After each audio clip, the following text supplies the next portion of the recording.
दही हांडी में हादसा हुआ तो मिलेगा 10 लाख।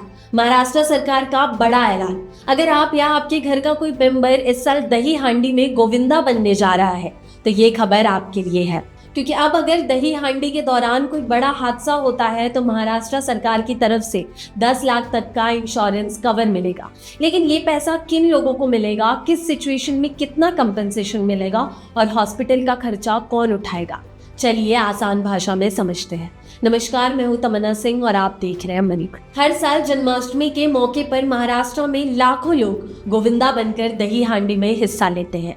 लेकिन इस ट्रेडिशन के साथ एक बड़ा रिस्क भी होता है। कई बार बैलेंस बिगड़ने या गिरने की वजह से लोग गंभीर रूप से घायल हो जाते हैं और कुछ केसेस में जान भी चली जाती है।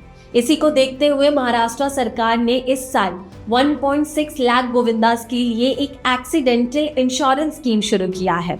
इस स्कीम के अंदर अगर किसी गोविंदा की एक्सीडेंट में जान चली जाती है या दोनों हाथ, दोनों पैर या दोनों आंखों का नुकसान हो जाता है तो 10 लाख का इंश्योरेंस कवर दिया जाएगा। अगर एक्सीडेंट में एक हाथ, एक पैर या एक आंख का नुकसान होता है तो 5 लाख का कंपनसेशन मिलेगा। अगर किसी पार्टिसिपेंट या किसी गोविंदा को एक्सीडेंट की वजह से परमानेंट टोटल डिसेबिलिटी यानी जिंदगी भर के लिए पूरी तरह से दिव्यांगता हो जाती है तब भी 10 लाख रुपए का इंश्योरेंस कवर मिलेगा। और अगर परमानेंट पार्शियल डिसेबिलिटी यानी हमेशा के लिए शरीर के किसी हिस्से को नुकसान पहुंचता है तो इंश्योरेंस पॉलिसी की टर्म्स के हिसाब से कंपनसेशन दिया जाएगा। सिर्फ इतना ही नहीं, अगर दही हांडी के दौरान इंजरी की वजह से हॉस्पिटल यानी कोई घायल हो जाता है और हॉस्पिटल में एडमिट होना पड़ता है तो ट्रीटमेंट का खर्चा भी कवर किया जाएगा। सरकार एक्चुअल ट्रीटमेंट कॉस्ट या मैक्सिमम 1 लाख रुपए तक जो भी पॉलिसी के हिसाब से एप्लीकेबल होगा उसका पेमेंट करेगी।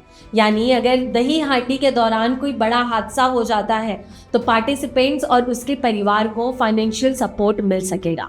दही हांडी सिर्फ एक त्यौहार नहीं, महाराष्ट्र की एक बहुत बड़ी ट्रेडिशन है और इसी ट्रेडिशन को और सुरक्षित बनाने के लिए सरकार ने ये इंश्योरेंस स्कीम शुरू की है ताकि अगर कोई हादसा हो तो गोविंदास और उनके परिवारों को फाइनेंशियल प्रोटेक्शन मिल सके। आपका इस पर क्या कहना है, हमें कमेंट करके जरूर बताएं।